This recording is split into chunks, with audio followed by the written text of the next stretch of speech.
দেশনেত্রী বেগম খালেদা জিয়া আমাদের মাঝে নাই, পৃথিবী থেকে তিনি চলে গেছেন। তার মৃত্যুতে 7 দিন ব্যাপী বাংলাদেশ জাতীয়তাবাদী দল বিএনপি শোক পালন করবে।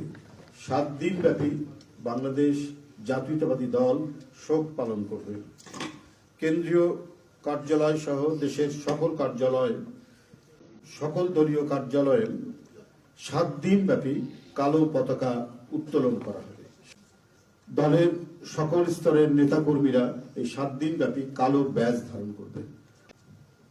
প্রতিটি দলীয় কার্যালয় দেশনেত্রীর জন্য 7 দিন ব্যাপী কোরআন খতম ও দোয়া অনুষ্ঠিত হবে, মাহফিল অনুষ্ঠিত হবে। কেন্দ্রীয়ভাবে গুলশান কার্যালয় ও নয়াপল্টনস্থ কেন্দ্রীয় কার্যালয়, কেন্দ্রীয়ভাবে গুলশানস্থ চেয়ারপারসনের কার্যালয় ও নয়াপল্টনস্থ কেন্দ্রীয় কার্যালয়ে এবং জেলা পর্যায়ের দলীয় কার্যালয়ে শোক বহি খোলা হবে। যারা গণ্যমান্য ব্যক্তি আছেন সেই শহরের এবং আরো যারা মনে করেন বিভিন্ন রাজনৈতিক দলের নেতৃবৃন্দ, সেই শোক বহিতে তারা মন্তব্য করবেন এবং স্বাক্ষর করবেন। মরহুমা দেশনেত্রী বেগম খালেদা জিয়ার নামাজে জানাজা ও দাফন পরবর্তীতে জানানো হবে। মরহুমা দেশনেত্রী বেগম খালেদা জিয়ার নামাজে জানাজা ও দাফন পরবর্তীতে জানানো হবে।